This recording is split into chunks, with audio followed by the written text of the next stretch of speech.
اعوذ باللہ من الشیطان الرجیم بسم اللہ الرحمن الرحیم۔ حروف مدہ کا سبق چل رہا ہے اور اس کا حصہ نمبر 2 ہے۔ الف سے پہلے زبر ہو تو الف مدہ ہوگا، جیسا کہ صاد، الف زبر صا۔ واو ساکن سے پہلے پیش ہو تو واو مدہ ہوتا ہے، جیسے صاد واو پیش سو۔ یا ساکن سے پہلے زیر ہو تو یا مدہ ہوتا ہے، جیسے صاد یا زیر سی، صا سو سی۔ جیسا کہ آپ نے سنا کہ میں نے ہجے کس طرح کیے، تو آپ نے اسی طرح ہجے کرنے ہیں، یعنی ہر ایک کو الگ الگ پڑھ کر پھر کھینچنا ہے، کیونکہ جب ہجے کیے جاتے ہیں تو حرکات ہوں یا حروف، انہیں ایسے ہی پڑھا جاتا ہے جیسا انہیں سبق نمبر 1 میں، تختی نمبر 1 میں پڑھا تھا۔ کیونکہ جب ہم ہجے کرتے ہیں تو ہم انہیں توڑ توڑ کر پڑھ رہے ہوتے ہیں، تو توڑ توڑ کر پڑھنے کی صورت میں ہم انہیں در حقیقت سبق نمبر 1 ہی کے مطابق پڑھ رہے ہوتے ہیں۔ تو سبق نمبر 1 میں چونکہ حروف کو کھینچ کر پڑھا جاتا ہے، تو اسی طرح ہم ان کو کھینچ کر پڑھیں گے۔ اب میں نے ایک کے ہجے کر دیے ہیں، ضاد کے ہجے میں کر دیتا ہوں، پھر انشاءاللہ سب کو رواں لے کر چلیں گے۔ ضاد الف زبر ضا، ضاد واو پیش ضو، ضاد یا زیر دی، ضا دو دی۔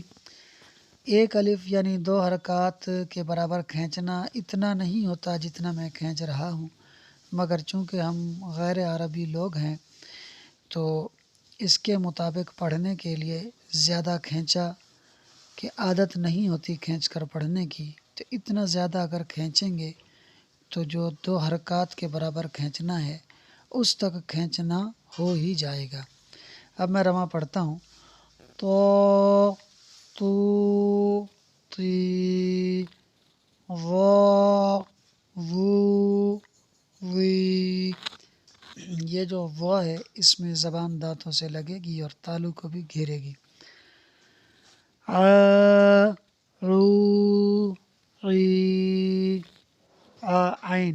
اس کے بارے میں ہم نے آپ کو بتایا تھا کہ بعض اوقات یہ اگر اسے اکیلے پڑھا جائے تو یہ اپنے مخرج سے صحیح ادا نہیں ہوتا، مگر جب اس سے پہلے کوئی اور حرف ہو اور اس کے ساتھ ملا کر پڑھا جائے تو یہ اپنے مخرج یعنی حلق کے درمیان سے صحیح ادا ہوتا ہے۔ غا غو غی، فا فو فی، قا قو قی۔ قاف زبان کی جڑ اور تالو کے نرم حصے سے ادا ہوتا ہے۔ کا کو کی، یہ کاف زبان کی جڑ اور تالو کے سخت حصے سے ادا ہوتا ہے۔ لا لو لی، ما مو می، نا نو نی، وا وو وی، ہا ہو ہی۔ یہ جو ہم نے ہا پڑھا ہے اس کا جو مخرج ہے وہ سینے کی جانب سے حلق کا جو حصہ ہے وہاں سے پڑھا جائے گا، اس کو ہا نہیں پڑھنا، اس کو ہا پڑھنا ہے۔ آ او ای۔ الف مدہ ایسے نہیں ہوتا کہ الف لکھ کر اس سے پہلے پھر الف لکھ کر زبر لکھا جائے۔ عربوں میں اس طرح رائج نہیں ہے، یعنی عربوں میں اس طرح رواج نہیں ہے، تو الف کے اوپر کھڑا زبر لگا کر الف مدہ کیا جاتا ہے۔ یا، یو، یی۔ اس سبق میں ایک اور چیز بھی تھی جس پر توجہ دینا ضروری ہے۔ یہ دو حروف ہم نے پڑھے ہیں، میم اور نون۔